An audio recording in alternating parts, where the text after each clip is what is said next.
ഉണ്ണി അമ്മക്കൊരു പാരയാകുന്ന ലക്ഷണമാണ്. പ്രിയപ്പെട്ട യൂട്യൂബ് നിവാസികളെ, എല്ലാവർക്കും എന്റെ പുതിയ വീഡിയോയിലേക്ക് സ്വാഗതം. ഇന്ന് നമ്മൾ റോസ്റ്റ് ചെയ്യാൻ പോകുന്ന പടമാണ് നമ്മുടെ ബാലകൃഷ്ണകാര് ട്രിപ്പിൾ റോളിൽ അഭിനയിച്ച അതിനായക 2.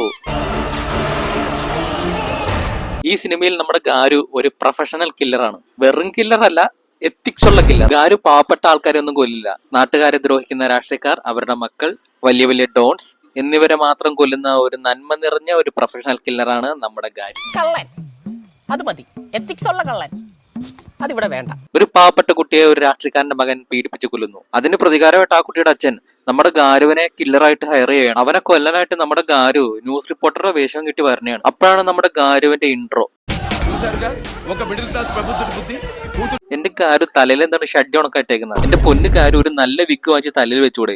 ഇതൊരുമാതിരി മറ്റേ കാക്കയുടെ പുറത്ത് ടയർ കയറിയാണ് ബൈ നമ്മൾ വിഷയത്തിൽ നിന്ന് തെന്നിമാറി. അങ്ങനെ നമ്മുടെ ഗാരു ആ രാഷ്ട്രീയക്കാരന്റെ മകന്റെ സാമാനം ചവിട്ടി പൊട്ടിച്ച് അവന്റെ മുഖത്ത് തിളച്ച വെളിച്ചെണ്ണ ഒഴിച്ച് അവനെ കൊല്ലും. അങ്ങനെ മിനിസ്റ്ററിന്റെ മകനെ കൊന്നതിനുള്ള പ്രതികാരമായിട്ട് നമ്മുടെ ഗാരുവിന് ഒരു 10 ലക്ഷം രൂപ ചെക്ക് കൊടുക്കും. പക്ഷെ നന്മ നിറഞ്ഞവനായ നമ്മുടെ ഗാരു ആ ചെക്ക് വാങ്ങില്ല. അത് അയാൾക്ക് തന്നെ തിരിച്ചു കൊടുത്തിട്ട് മൂത്ത മകളെ കല്യാണം കഴിപ്പിച്ചിടാൻ പറ്റും.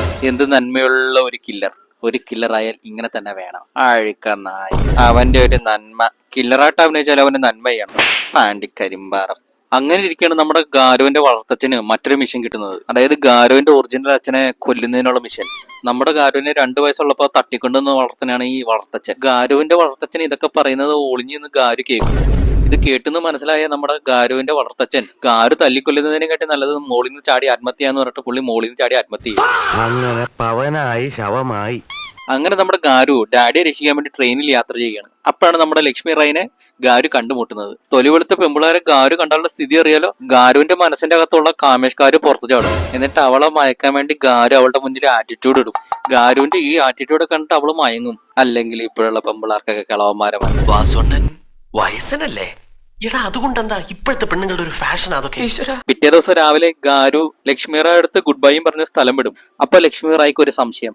ചെറുപ്പത്തിൽ കാണാതെ പോയ മുറച്ചറക്കൻ ഗാരു ആണോന്ന്. ചെറുപ്പത്തിൽ കാണാതെ പോയ മുറച്ചറക്കനെ കണ്ടുപിടിക്കാനുള്ള ഒരു വിദ്യ നമ്മുടെ ലക്ഷ്മി റായ്ക്ക് അറിയാം. ചെറുപ്പത്തിൽ ഈ മുറച്ചറക്കന്റെ അച്ഛനെ വെടിവെച്ച് കൊല്ലാനായിട്ട് ആൾക്കാർ വരുമ്പോ അവരുടെ ഇന്ന് അറിയാണ്ടൊരു വെടി ഈ ചെറുക്കന്റെ കുണ്ടിക്കിട്ട് കൊള്ളും. അതുകൊണ്ട് ലക്ഷ്മി റായ്ക്ക് ഗാരുവിന്റെ കുണ്ടിക്ക് വെടികൊണ്ട പാടുണ്ടോന്ന് നോക്കണോന്ന്.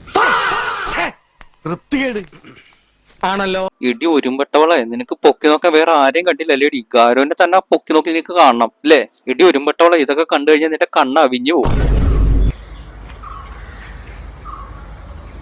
എന്തൊക്കെയാണ് ഈ കൊച്ചു കേരളത്തിൽ സംഭവിക്കുന്ന? പക്ഷെ നമ്മുടെ ഗാരുവിന് ലക്ഷ്മി റായ് മുറപ്പെണ്ണാണെന്നുള്ള കാര്യം അറിയാമായിരുന്നു. ഇവളെ പ്രൊട്ടക്ട് ചെയ്യാനാണ് നമ്മുടെ ഗാരു ഇവളുടെ കൂടെ ട്രെയിനിൽ യാത്ര ചെയ്തത്. അതുകൊണ്ട് ഇവളെ വീണ്ടും പ്രൊട്ടക്ട് ചെയ്യാനായിട്ട് ഗാരു ഇവളുടെ കൂട്ടുകാരുടെ വീട്ടില് സ്കൂളിൽ ഒന്നിച്ച് പഠിച്ച കൂട്ടുകാരനെന്ന് പറഞ്ഞിട്ട് വരും. ആ കൂട്ടുകാരിക്ക് ഏകദേശം 22 വയസ്സ് പ്രായമേ ഉള്ളൂ. ഈ കിളവൻ ഗാരുവിനെ കണ്ടു കഴിഞ്ഞ് 22 വയസ്സ് ആരെങ്കിലും പറയുമോ? എന്നിട്ട് ഈ കൂട്ടുകാരിയുടെ 45 വയസ്സുള്ള അമ്മയെ 60 വയസ്സുള്ള ഗാരു ആന്റി എന്ന് വിളിക്കും. നന്നു ഗുർത്തുപെട്ടലേదండి నేను బాబీని. എന്താ സംശയം? ഞാൻ തന്നെ പയ്യനാ എത്ര കൊല്ലം മുമ്പ് ഉപ്പ് സത്യാഗ്രഹത്തിന്റെ ഫോട്ടോയിൽ ഗാന്ധിജിയുടെ ഇയാളെ കണ്ടിട്ടുണ്ടല്ലോ. ആ ആന്റിയുടെ തന്തയുടെ പ്രായമുണ്ട് നമ്മുടെ ഈ ഗാരുവിന്. എന്നിട്ടാണ് ഗാരു ആ പെണ്ണുമ്പിള്ളേനെ ആന്റി എന്ന് വിളിക്കുന്നത്. മനസാക്ഷി ഉണ്ടാ ഗാരു, മനസാക്ഷി. എന്നിട്ട് ലക്ഷ്മി റായും കൂട്ടുകാരിയും കൂടെ ചേർന്ന് ഗാരുവിന്റെ കുണ്ടിക്ക് മാർക്കുണ്ടോന്ന് അറിയാനായിട്ട് നാറിയിട്ട് പാടില്ല പോയി കുളിയുടെ ഷവമേന്ന് പറഞ്ഞിട്ട് ഗാരുവിനെ കുളിക്കാൻ വിടും. അങ്ങനെ ഗാരു കുളിക്കാൻ നേരത്ത് ഇവൾ ഒളിഞ്ഞു നോക്കും. അങ്ങനെ ഗാരുവിന്റെ പിന്നാമ്പുറം കാണാൻ ചെന്ന ഇവക്ക് അവിടെ ഒരു സർപ്രൈസ് നടക്കുകയാണ്. ഗാരുവിന്റെ പിന്നാമ്പുറം കാണാൻ ചെന്ന ഇവൾ ഗാരുവിന്റെ ലിംഗേഷനെ കാണും ഗൈസ്. അങ്ങനെ ഇവൾ ഗാരുവിന്റെ ലിംഗേഷനെ കണ്ട് പേടിച്ച് വിറച്ച് അങ്ങനെ ഷോക്കായി നിൽക്കണയാണ്.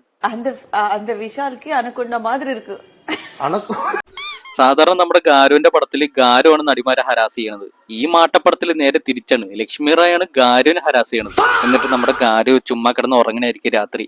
അപ്പൊ ഇവള് വീണ്ടും വരും കുണ്ടിയുടെ മാർക്ക് കാണാനായിട്ട്. എന്നിട്ട് കമ്പി വെച്ചിട്ട് ഗാരുവിന്റെ പാന്റ് താഴ്ത്തി കുണ്ടിയുടെ മാർക്ക് കാണാൻ നോക്കും. പക്ഷെ നമ്മുടെ ഗാരു പെട്ടെന്ന് ഞെട്ടിയാണ്. എന്നിട്ടും കുണ്ടിയുടെ മാർക്ക് കാണാൻ പറ്റാത്ത ലക്ഷ്മി റായി ഗാരുവിന്റെ കുണ്ടിയുടെ മാർക്ക് കാണാനിട്ട് കൂട്ടുകാരുടെ തന്തയ്ക്ക് പ്രാന്താണെന്ന് പറഞ്ഞിട്ട് പ്രാന്താശുപത്രിയിൽ കൊണ്ടുപോകും. എന്നിട്ട് അവിടെ വെച്ച് ഗാരുവിന് പച്ചയില കഷായം മണപ്പിച്ച് ബോധം കെടുത്തും. എന്നിട്ട് അവൾ ഗാരുവിന്റെ പാന്റ് വലിച്ചൂരി ഗാരുവാണ് മുറച്ചിറക്കൻ എന്ന് ഉറപ്പ് വരും. കോമഡി സീനാന്ന് പറഞ്ഞ എഴുതി വെച്ച ആ ഡയറക്ടറിന്റെ കൈ കിട്ടണ്ടല്ലോ, അവന്റെ മൂക്ക് പിടിച്ച് ഞാൻ ഒരയ്ക്കും നിരത്തിട്ട് പാണ്ടിക്കരിമ്പാറം. ഗാരു ബോധം കെട്ട് കിടക്കുന്ന സമയത്ത് കുറെ വില്ലന്മാർ വന്നിട്ട് ലക്ഷ്മിറായിനെയും കൂട്ടുകാരെയും പിടിച്ചു കിട്ടും. എന്നിട്ട് അവന്മാര് ഗാരുവിന് ബോധം തെളിയുന്നവരെ വെയിറ്റ് ചെയ്യും. എടാ നിന്നെ കാറാ വില്ലനാക്കിയത്, ഗാരു ബോധം കെട്ട് കിടക്കുമ്പോ തന്നെ സ്ഥലം വിടണടാ, ഇയാളുടെ കണ്ണാക്കിൽ ആറ്റം ബോംബിട്ട് പൊട്ടിച്ചാൽ ഇയാളൊന്നും ചാവൂല. അങ്ങനെ അവസാനം ഗാരുവിന്റെ ബോധം തെളിയും. എന്നിട്ട് ഗാരുവിന്റെ മുന്നിൽ വെച്ച് ലക്ഷ്മിറായിനെ കൊല്ലാൻ നോക്കും. ഇപ്പൊ ലക്ഷ്മിറായിനെ വില്ലന്മാർ ഓടിക്കണയാണ്. ഗാരു തിരിഞ്ഞിരിക്കണാണ് ഒരു 1/2 കിലോമീറ്റർ മാറി. പക്ഷെ ഇവമാരൊക്കെ വെടികൊണ്ട് ചത്ത്. എങ്ങനെ? അത് വേറൊന്നുമല്ല, ഗാരു കണ്ണാടിയിൽ നോക്കിയിട്ട് പോക്കറ്റിന്റെ ഇടയിൽ കൂടെ ഇവമാരെ വെടിവെച്ചിട്ടതാണ്. എന്നിട്ട് ഗാരുവും വില്ലന്മാരായിട്ട് വൻ സംഘടനം. അതിനിടയ്ക്ക് വില്ലൻ നമ്മുടെ ഗാരുവിനെ വെടിവെക്കാനായിട്ട് തോക്കെടുക്കും. അപ്പൊ ദേ വേറൊരു ഗാരു ജെറ്റ് സ്കീയിൽ വരുന്നു. അത് വേറെ ആരുമല്ല ഗൈസ്, നമ്മുടെ ഗാരുവിന്റെ അച്ഛനാണ്. എന്നിട്ട് ഗാരു ആ ജെറ്റ് സ്കി നേരെ ജമ്പ് ചെയ്ത് വില്ലനെ ആ ജെറ്റ് സ്കി വെച്ച് ഇടിച്ച് വെള്ളത്തിലേക്ക് താഴ്ത്തി. എന്നിട്ട് വെള്ളത്തിന്റെ അകത്തും ബോധം കെട്ട് കിടക്കുന്ന ആ വില്ലനെ നോക്കി 4 പഞ്ച് ഡയലോഗും പറഞ്ഞ് സ്ലോ മോഷനിൽ നടന്നു പോകും. എന്നിട്ട് മകൻ ഗാരുവിന്റെ അടുത്ത് പറയും, നീ നിന്നെ വളർത്തിയവരെ തന്നെ തിരിച്ചു പോകും, മേലാൽ എന്നെയും എന്റെ കുടുംബത്തിൽപ്പെട്ടവരെ കാണാൻ വന്നു പോരെന്ന് പറഞ്ഞിട്ട് ഗാരു സ്ലോ മോഷനിൽ നടന്നു പോകും. അപ്പാണ് ഇന്റർവെൽ.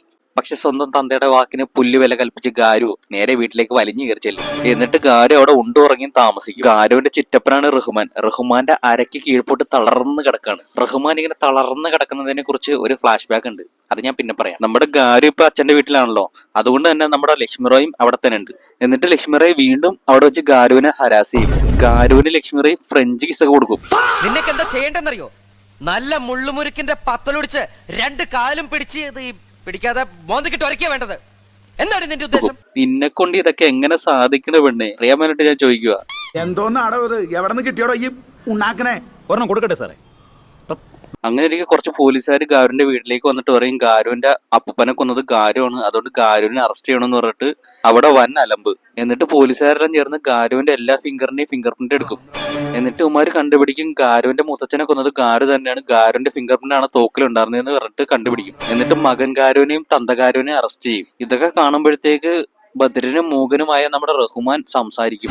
എന്നിട്ട് റഹ്മാൻ ഫ്ലാഷ് ബാക്ക് പറഞ്ഞു തുടങ്ങും. നമ്മുടെ ഗാരുവിന്റെ മുത്തച്ഛൻ അതും ഗാരു തന്നെ, എന്നാ പിന്നെ റഹ്മാന്റെ വേഷം കൂടെ ഒരു ഗാരുവിന് കൊടുക്കാൻ പാടില്ല, അതപ്പൊ 4 ഗാരുവായി. അതിപ്പോ ഓരോ കീഴ്വഴക്കങ്ങളാവുമ്പോ നമ്മുടെ മുത്തച്ഛൻ ഗാരു ഒരു രാഷ്ട്രീയക്കാരനാണ്. പുള്ളി ഇലക്ഷന് നിൽക്കാൻ വേണ്ടി പോകുമ്പോഴത്തേക്ക് കുറച്ച് വില്ലന്മാർ ചേർന്ന് അപ്പൂപ്പൻ ഗാരുവിനെ വെടിവെച്ച് കൊല്ലാൻ നോക്കും. പക്ഷെ അതിലൊരു വെടി മാറി നമ്മുടെ കൊച്ചുമോൻ ഗാരുവിന്റെ കുണ്ടിയിൽ കൊള്ളും. ഈ കുണ്ടിക്ക് വെടികൊണ്ട് നമ്മുടെ ഗാരുവിന് ഓർമ്മകൾ നഷ്ടമാകും. എടാ കുണ്ടിക്ക് വെടികൊണ്ടവൻ എങ്ങനെയാടാ ഓർമ്മ നഷ്ടപ്പെടുന്നത്? അതെന്താ, ഇയാളുടെ തലച്ചോറ് കുണ്ടിയിലാണ് ഇരിക്കണത്. എന്നിട്ട് ഓർമ്മ നഷ്ടപ്പെട്ട നമ്മുടെ ഗാരുവിനെ ഒരു സീരിയൽ കില്ലർ കൊണ്ടുപോയി വളർത്തും.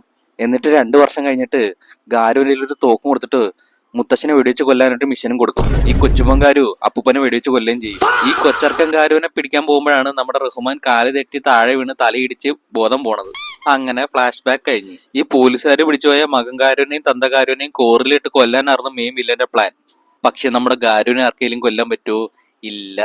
ഈ 2 ഗാരുമാരും കൂടെ ചേർന്ന് വില്ലന്മാരെല്ലാം തല്ലിക്കൊല്ലും. എന്നിട്ട് ഇവന്മാര് സ്ലോ മോഷനിൽ നടന്നു വരും. പടം കഴിഞ്ഞിട്ടില്ല. കുറെ കഴിയുമ്പോ എല്ലാരെയും പോലെ അവരും മരിക്കും, എന്നിട്ട് കുഴിച്ചിടും. എന്താ? അപ്പൊ നിങ്ങൾക്ക് എല്ലാവർക്കും ഈ വീഡിയോ ഇഷ്ടപ്പെട്ടു എന്ന് ഞാൻ വിചാരിക്കുന്നു. നിങ്ങൾക്ക് ഈ വീഡിയോ ഇഷ്ടപ്പെട്ടെങ്കിൽ ലൈക്ക് ചെയ്യുക. നിങ്ങൾക്ക് ഈ വീഡിയോ കൂടുതൽ ഇഷ്ടപ്പെട്ടെങ്കിൽ സബ്സ്ക്രൈബ് ചെയ്യുക. അപ്പൊ അടുത്ത വീഡിയോയിൽ കാണുന്നതായിരിക്കും. ഞാൻ പോകുന്നു. Bye bye.